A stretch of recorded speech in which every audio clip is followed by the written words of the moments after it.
Vamos falar sobre a Expedição Greely, uma história que começa com a promessa de glória, de avanço científico, mas que termina de uma forma sombria. É sem dúvida um dos contos de sobrevivência mais brutais da história da exploração polar. Olha só esse número. Em 1881, 25 homens, uma elite de oficiais e cientistas americanos, partiram para o extremo norte do planeta. Eles estavam cheios de ambição, sabe? Com um propósito muito claro em mente. Agora avance 3 anos no tempo. Esse é o número de homens que foram encontrados com vida. Apenas 7.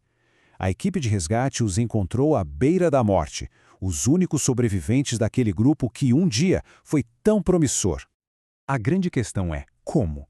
Como uma missão científica super bem equipada, com apoio do governo, se transformou numa luta tão desesperada pela sobrevivência? Para a gente entender isso, a gente precisa voltar lá para o começo de tudo. Porque, veja bem, a Expedição Greely não foi nenhuma aventura inconsequente. Pelo contrário, ela tinha um propósito muito nobre e fazia parte de um esforço científico internacional gigantesco. O nome oficial era Expedição da Baía de Lady Franklin. O objetivo principal era montar uma estação de pesquisa no Ártico. Era uma de várias estações espalhadas pelo mundo para coletar dados super valiosos sobre o clima e o magnetismo da Terra, num projeto chamado Primeiro Ano Polar Internacional. Então, sob o comando do tenente Adolphus Greely, a equipe desembarcou em agosto de 1881. Eles montaram a base, que foi batizada de Fort Conger, e olha, no começo, tudo correu como um relógio, exatamente como planejado. E não demorou muito para eles conseguirem um feito incrível que entrou para a história. Eles estabeleceram um novo recorde de norte mais distante, chegando mais longe do que qualquer outra pessoa tinha chegado antes. Esse sucesso todo no início foi, em parte, graças a um verão surpreendentemente quente. Isso tornou as coisas bem mais fáceis para eles explorarem. O problema é que, sem eles saberem, isso criou uma perigosa sensação de segurança. Parecia que o Ártico seria sempre generoso.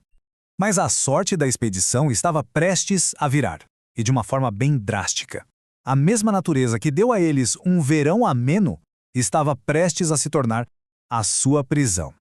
O plano todo dependia de navios que deveriam chegar todo ano com suprimentos. Só que, em 1882, o navio Neptune não conseguiu passar pelo gelo e teve que voltar. No ano seguinte, o desastre foi total. O Proteus, o mesmo navio que os levou até lá, foi simplesmente esmagado pelo gelo e afundou. A equipe estava, a partir daquele momento, completamente sozinha.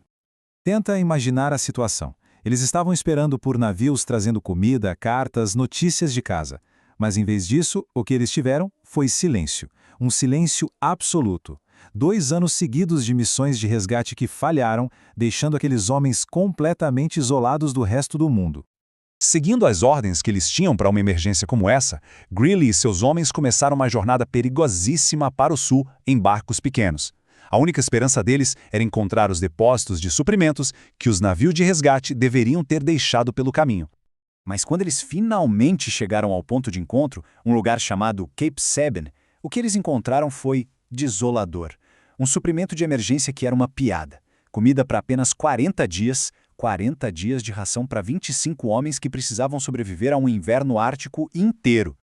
O que veio a seguir foi, sem exagero, um dos invernos mais terríveis já documentados na história da exploração polar.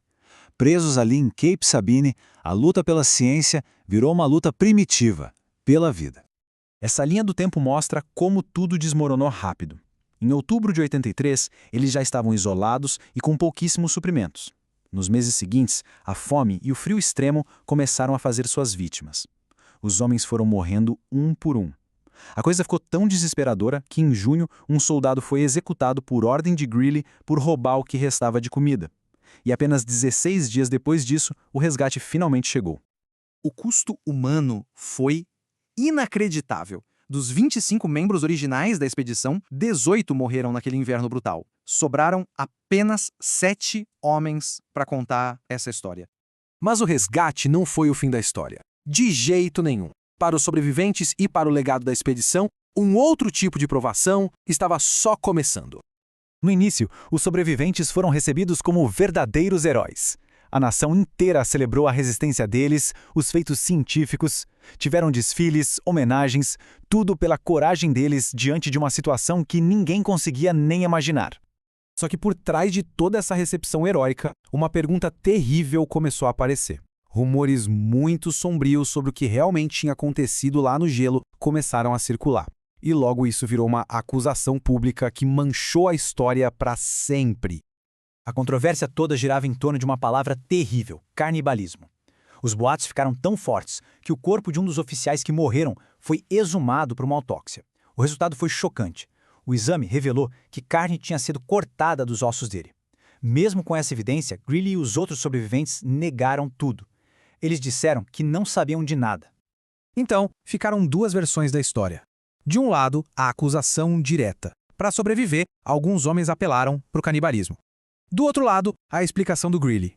Ele alegou que, sim, a carne poderia ter sido cortada dos corpos, mas para ser usada como isca, uma tentativa desesperada de pescar uns camarões minúsculos que eram a única outra fonte de comida.